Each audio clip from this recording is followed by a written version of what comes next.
ये कहानी है एक ऐसे गांव की जहां आसमान घने काले बादलों से ढका हुआ था। बिजली की चमक हर कुछ पलों में पूरे गांव को रोशनी में नहला देती थी। तेज हवाएं पुराने पेड़ों की डालियों को तोड़ने में लगी हुई थी। अंदर मदन लाल, उसकी पत्नी ललिता कुमारी और उनकी 11 साल की बेटी अंजलि पुराने घर में बैठे थे।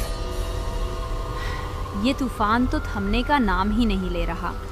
खिड़कियां लगातार हिल रही हैं, घर की दीवारें कांप रही हैं। मुझे बहुत डर लग रहा है, कहीं ये घर गिर न जाए। हाँ, मैं भी यही सोच रहा हूँ। हवा की ताकत बढ़ती जा रही है। शायद हमें बाहर जाकर हालात देख लेने चाहिए। अगर सच में घर गिरा तो अंदर रहना जानलेवा हो सकता है। माँ, ये कैसी आवाजें आ रही है? दीवार क्यों हिल रही है? पिताजी, क्या हमारा घर सचमुच टूट जाएगा? अब हम लोगों का क्या होगा माँ? नहीं बेटी, डरने की ज़रूरत नहीं है। ये बस तूफान की आवाज़ है। हम बाहर चलकर देखते हैं, सब ठीक होगा। तीनों जल्दी जल्दी दरवाजे से बाहर निकले। बाहर का नज़ारा और भी खौफनाक था। पेड़ इस तरह झूम रहे थे मानो धरती से उखड़ जाएंगे। हवा धूल और पत्तों को बवंडर की तरह घुमा रही थी। जैसे ही वे घर से कुछ दूर पहुंचे, एक जोरदार धमाका हुआ। उनका पुराना मकान तेज हवा के झोंके में चरमरा कर जमीन पर गिर पड़ा। हे भगवान, अगर हम एक पल भी देर कर देते तो ये घर हमारे ऊपर गिर जाता। सच में भगवान का लाख लाख शुक्र है। पर अब सवाल है, हम जाएं तो कहाँ जाएं? रात भी गहरी है, तूफान भी थम नहीं रहा। मदन लाल ने बैलगाड़ी निकाली और तीनों सरपंच के घर की ओर चल पड़े, जो उनके गांव से 4-5 कोस दूर था। बैलगाड़ी के टाप कीचड़ भरे रास्ते पर छम छम की आवाज आ रही थी। आसमान में बिजली की आवाज गूंज रही है। अंजलि अपनी माँ के पास डरी हुई बैठी थी। हिम्मत रख बेटी, हमने बरसों सरपंच जी के खेतों में काम किया है। वो हमेशा हमारा ख्याल रखते आए हैं। यकीनन इस बार भी मदद करेंगे। पिताजी, अगर बारिश और तेज हो गई तो रास्ता कीचड़ से भर जाएगा। अगर बैलगाड़ी फंस गई तो हम क्या करेंगे? डर से कुछ नहीं होता बेटी। अगर हम ऐसे ही डरते रहे तो कभी आगे नहीं बढ़ पाएंगे। बस भगवान का नाम लो और आगे बढ़ते रहो। लगभग आधा घंटा बीत चुका था। हवा अब और भी ठंडी और चुभती हुई लगने लगी। अचानक बैलगाड़ी के सामने रास्ते के किनारे एक अजनबी बूढ़ा आदमी खड़ा दिखा। उसके बाल भीगे हुए थे, आंखों में अजीब सी थकान थी। वो बिल्कुल चुपचाप खड़ा था, मानो किसी का इंतजार कर रहा हो। देखो अंजलि के पापा, इतनी रात को इस सुनसान रास्ते पर ये बूढ़ा आदमी अकेला क्यों खड़ा है? मुझे तो अजीब लग रहा है। हाँ, अजीब तो है, लेकिन हो सकता है उसे मदद की ज़रूरत हो। मैं जाकर पूछता हूँ। मदन लाल बैलगाड़ी से उतरा और धीरे धीरे उसके पास गया। हवा उसके कानों में सीटी की तरह गूंज रही थी। बाबा जी, आप इतनी रात को इस बारिश में अकेले क्यों खड़े हैं? कोई परेशानी? बूढ़े आदमी ने पहले चुपचाप खड़े खड़े देखता रहा और उसकी आंखों में अजीब नमी और अंधेरा था। फिर धीमी कांपती हुई आवाज में बोला, बेटा, इस तूफान ने मेरा सब कुछ छीन लिया। मेरा घर गिर गया, मेरा कोई अपना भी नहीं बचा। मैंने सोचा शायद कोई गुजरता हुआ मुझे देख ले और मदद कर दे। बाबा, हमारा घर भी गिर चुका है। हम भी सरपंच जी के पास मदद मांगने जा रहे हैं। अगर आप चाहें तो हमारे साथ चल सकते हैं। अभी इस रास्ते पर अकेले रहना खतरनाक है। बूढ़े आदमी की आंखों में अचानक चमक सी आ गई। उसने हाथ जोड़ लिए। भगवान तेरा भला करे बेटा। तूने मुझे सहारा दिया, शायद भगवान ने ही तुझे मेरे लिए भेजा है। मदनलाल ने उसे बैलगाड़ी पर चढ़ने में मदद की, लेकिन ललिता कुमारी अब भी निश्चुप रही थी। ये सही है क्या? हम इसे जानते भी नहीं। तूफान में अजनबियों पर भरोसा करना ठीक है? वो भी हमारी तरह मुसीबत में है। उसका भी घर, उसका भी सहारा टूटा। अगर हम भी मदद ना करें तो इंसानियत किस काम की? भगवान ने हमें जिंदा रखा है, शायद इसीलिए कि किसी और का सहारा बन सके। बैलगाड़ी आगे बढ़ी। अब उसमें 4 लोग थे, मदनलाल, ललिता कुमारी, अंजलि और वो बूढ़ा आदमी। लेकिन उनकी यात्रा अब और भी रहस्यमय होने वाली थी। कुछ दूर आगे जाते ही सड़क 2 रास्तों में बंट गई। एक रास्ता सरपंच के गांव की ओर जाता था और दूसरा एक पुरानी जर्जर हवेली की तरफ। उस हवेली के बारे में गांव में तरह तरह की कहानियां मशहूर थीं। कहा जाता था कि सालों पहले वहां एक जमींदार परिवार रहता था, लेकिन किसी श्राप की वजह से पूरा परिवार अचानक मौत का शिकार हो गया। तब से वो हवेली वीरान पड़ी थी। मदनलाल, ये वही हवेली है ना जिसके बारे में लोग कहते हैं कि वहाँ अजीब अजीब आवाजें आती हैं? हाँ, वही है। लेकिन हमें उस रास्ते से नहीं जाना। हमें सीधा सरपंच के गांव जाना है। बेटा, सरपंच का गांव तो इस तूफान में बहुत दूर है। तुम्हारे बैल इतनी दूर तक नहीं जा पाएंगे। क्यों ना हम इस हवेली में रात गुजार लें? सुबह मौसम साफ होते ही आगे बढ़ जाना। नहीं, मैं उस हवेली में कदम भी नहीं रखना चाहती। वहाँ जाने की हिम्मत मत करना मदनलाल।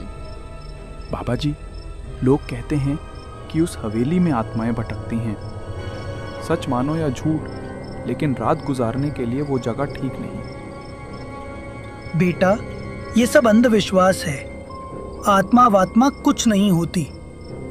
अगर तुम्हें लगता है तो तुम सरपंच के गांव निकल जाओ, लेकिन मेरी बूढ़ी हड्डियां अब और सफर नहीं कर पाएंगी। मैं तो यहीं हवेली में रुक जाऊंगा। ललिता, अगर इसे अकेला छोड़ देंगे तो ये यहीं मर जाएगा। तू ही बता, क्या करूं? ये सुनकर मदनलाल गहरी सोच में पड़ गया। वो बूढ़े आदमी को अकेला छोड़ना भी नहीं चाहता था और हवेली में जाना भी खतरनाक लग रहा था। मदनलाल, मुझे अच्छा नहीं लग रहा, पर अगर तू कह रहा है तो चलो देखते हैं। बैलगाड़ी हवेली के गेट पर पहुंची। लोहे का भारी गेट आधा टूटा हुआ था, हवा में हिल रहा था। पिताजी, दरवाजा अपने आप क्यों खुल दिया? शायद हवा के दबाव से खुला होगा। वे अंदर पहुंचे। हवेली के बड़े हॉल में टूटी फूटी कुर्सियां और जाले लगे झूमर लटके हुए थे। दीवारों पर पुराने चित्र टंगे थे, जिनकी आंखें अंधेरे में चमकती सी लग रही थी। हे भगवान, ये जगह तो मुझे बिल्कुल भी अच्छी नहीं लग रही। लगता है जैसे कोई हमें घूर रहा हो। चुप रहो, अंजलि को और मत डराओ। बस ये रात निकालनी है, सुबह होते ही निकल जाएंगे। बूढ़ा आदमी सबसे आगे बढ़ा। वो हवेली के कोनों को ऐसे देख रहा था जैसे वो इस जगह को पहले से जानता हो। माँ, ये बूढ़े दादाजी इतने ध्यान से इस हवेली को क्यों देख रहे हैं? पता नहीं बेटी, पर मुझे भी उनमें कुछ अजीब लग रहा है, जैसे ये बूढ़ा आदमी कोई बात छुपा रहा हो। रात गहराती जा रही थी। चारों लोग हवेली के एक पुराने कमरे में बैठ गए। मदनलाल ने बैग से लकड़ियां निकालकर आग जलाई ताकि कमरे में थोड़ी रोशनी और गर्मी बनी रहे। जैसे ही टिमटिमाती लौ ने अंधेरा चीरकर दीवारों को छुआ, सामने एक धुंधली सी पेंटिंग उभर आई। उस पेंटिंग में जमींदार और उसका परिवार नजर आ रहा था, लेकिन सबसे अजीब बात यह थी कि पेंटिंग में बने एक पुरुष का चेहरा हूबहू उसी बूढ़े आदमी से मिलता जुलता था जो अभी उनके साथ बैठा था। अरे, तुम कौन हो? हमें यहाँ से जाने दो, हमने तुम्हारा कुछ नहीं बिगाड़ा। बूढ़ा आदमी खड़ा हो गया। उसके चेहरे की थकान अचानक एक भयंकर क्रोध में बदल गई। उसकी आंखें लाल हो गईं। मैंने कहा था ना, तूफान ने मेरा सब कुछ छीन लिया। दरअसल तूफान मुझे तुम्हारे पास लाया ताकि मैं तुम्हें इस हवेली में ले आऊं। अब तुम यहाँ से जिंदा नहीं जा सकोगे। कमरे की आग अचानक बुझ गई। पूरा कमरा अंधेरे में डूब गया। चारों तरफ से अजीब आवाजें आने लगी, जैसे कोई दीवारों से खुरच रहा हो, जैसे कोई अदृश्य परछाई पास आ रही हो। अरे ये सब क्या हो रहा है? ये आदमी कौन है? हमें यहाँ से ले चलो।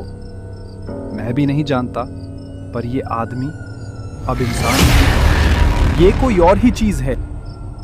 माँ, मुझे बहुत डर लग रहा है। पिताजी, हम यहाँ से भाग चले। जैसे ही अंजलि ने इतना बोला, तीनों लोग तेजी से दरवाजे की ओर भागने लगे। तभी पीछे से वो आत्मा ठंडी, दिल दहला देने वाली हंसी हंसते हुए बोली, भागकर कहाँ जाओगे? ये हवेली छोड़कर जाना तुम्हारे लिए इतना आसान नहीं होगा। भागो, जितना भाग सकते हो भागो, लेकिन याद रखना, इस हवेली की दीवारें तुम्हें कहीं से भी ढूंढ लेंगी। लगता है वो आत्मा अब बहुत पीछे छूट गई है। भगवान का लाख लाख शुक्र है कि हम किसी तरह वहां से निकल आए। हाँ, तुम सही कह रही हो। पता नहीं आज हमारे साथ क्या हो जाता। लंबी और कठिनाइयों के बाद आखिरकार वे सरपंच के घर पहुंचे। दरवाजे के पास पहुंचकर मदन लाल कांपती आवाज में जोर से चिल्लाया, अरे सरपंच साहब, दरवाजा खोलिए, हमारी मदद कीजिए। अरे इतनी रात को कौन बाहर चिल्ला रहा होगा? हमें आधी रात को दरवाजा नहीं खोलना चाहिए। अरे तुम ये कैसी बात कर रही हो? अगर कोई मुसीबत है तो हम चुप कैसे बैठ सकते हैं? हमें दरवाजा खोलना ही पड़ेगा। सरपंच दरवाजा खोलकर बाहर निकलता है। बाहर उसे मदन लाल का परिवार खड़ा दिखाई देता है। मदन लाल, इतनी तेज बारिश और आधी रात के इस वक्त तुम यहाँ क्यों आए हो? क्या कोई मुसीबत है? और ये तुम्हारी बेटी तो ठंड से कांप रही है। जाओ बेटी, घर के अंदर चले जाओ, मैं तुम्हारे पापा से बात करता हूँ। अंजलि और ललिता कुमारी सरपंच के घर के अंदर चली जाती हैं। सरपंच साहब, तेज बारिश के कारण हमारा घर गिर गया है। इसी वजह से मैं आपसे मदद मांगने आया हूँ। अरे मैं भला तुम्हारी क्या मदद कर सकता हूँ? मैं भी तो इसी छोटे से घर में रहता हूँ। लेकिन हाँ, तुम्हें एक रास्ता जरूर बता सकता हूँ। सरपंच साहब, वो कौन सा रास्ता है? इस जंगल के बीच में एक हवेली है जो हमारे पूर्वजों की है। तुम चाहो तो वहां जाकर रह सकते हो। अरे हम तो अभी अभी उस हवेली से होकर आ रहे हैं, लेकिन अब हम कभी भी वहां नहीं जाएंगे। चाहे ठंड में कांपते कांपते मर ही क्यों ना जाएं, पर उस हवेली में कदम नहीं रखेंगे। अरे मदन लाल, तुम कहना क्या चाहते हो? साफ साफ बताओ। हम यहाँ आ ही रहे थे कि तभी रास्ते में एक बूढ़ा आदमी मिला। उसने हमें बहला फुसलाकर हवेली तक ले गया, लेकिन वो आदमी इंसान नहीं था, वो एक आत्मा थी। किसी तरह जान बचाकर हम वहाँ से निकल पाए और यहाँ तक पहुँचे हैं। ऐसी बकवास बातें सुन सुनकर गांव वालों ने मुझे हवेली पर कभी नहीं जाने दिया। मैं बड़ा हो गया पर फिर भी कभी हवेली के अंदर नहीं गया। अब और इस छोटे से घर में पड़े रहने का सवाल ही नहीं। आज मैं हवेली जाऊंगा और वहीं रहूंगा। यदि वहां कोई आत्मा है तो एक बार मेरे सामने आकर दिखाए। मैं उसे जिंदा नहीं छोड़ूंगा। सरपंच साहब, आप समझ ही नहीं रहे। इतनी बड़ी हवेली कोई बेवजह छोड़कर नहीं जाता। वहाँ कुछ गड़बड़ जरूर रही होगी। तुम जो कुछ भी कहो, आज मेरा फैसला नहीं बदलेगा। जाओ और गांव के तांत्रिक रमनजीत को बुला कर लाओ। आज जो कुछ भी होगा रमनजीत के साथ मिलकर उसका सामना करूंगा। कुछ ही देर में मदनलाल रमनजीत तांत्रिक को लेकर आ गया। तीनों बैलगाड़ी में बैठ गए और बैलगाड़ी धीरे धीरे जंगल के सुनसान रास्ते पर चढ़ने लगी। सरपंच बेहद गुस्से में था। धीरे धीरे वे हवेली के विशाल लोहे के गेट के पास पहुंच गए। सरपंच साहब, हाथ जोड़कर कहता हूँ, अभी भी समय है, चलिए लौट चलते हैं। अरे मदनलाल, तुम्हें मेरी शक्तियों का अंदाजा नहीं है। डर मत, अंदर चलो और देखो मैं उस भूत को कैसे सबक सिखाता हूँ। तांत्रिक के इतना कहते ही तीनों धीरे धीरे हवेली के अंदर की ओर बढ़ते हैं। जैसे ही वे भीतर पहुंचते हैं, सरपंच गुस्से से चिल्लाकर कहता है, कहाँ है रे? सामने आ, मैं तुझे सबक सिखाऊंगा। कितने सालों से तूने मेरी हवेली पर कब्जा कर रखा है। सरपंच के इतना कहते ही अचानक काला धुआं उड़ने लगा और उसके बीचों बीच वो आत्मा, बूढ़ा आदमी, प्रकट हो गई। अच्छा, तो इतने सालों के बाद तू आज मेरे हाथों ही मरने आया है? मैं मरने नहीं आया, मैं तुझे इस हवेली से बाहर निकालने आया हूँ। सीधा यहाँ से निकल जा, वरना मैं तांत्रिक से कह दूंगा और तुझे भस्म करा दूंगा। और मैंने तेरा क्या बिगाड़ा है जो तुम इतने सालों से मेरी हवेली पर कब्जा कर रखा है? हाँ, तूने मेरा कुछ नहीं बिगाड़ा, पर तेरे पूर्वजों ने मेरा सब कुछ बिगाड़ दिया था। वर्षों पहले मेरे पिताजी ने तुम्हारे दादाजी से कर्ज लिया था, जो बढ़ता ही गया। कर्ज चुकाने के लिए मैं उस हवेली में नौकर की तरह काम करता था। वहां तुम्हारे दादाजी और तुम्हारे परिवार के लोग मुझे ठीक से खाना तक नहीं देते थे। एक दिन पैर फिसलने से गिरकर मर गया। मेरी मौत के बाद भी तेरे दादाजी ने कर्ज वसूल करने के लिए मेरे बूढ़े माता पिता को कर्ज में जकड़ कर रख दिया। क्या तेरे दादाजी को सिर्फ पैसे याद रहे? मेरी मौत का हिसाब किसने दिया? तब से मेरी आत्मा इस हवेली में भटक रही है।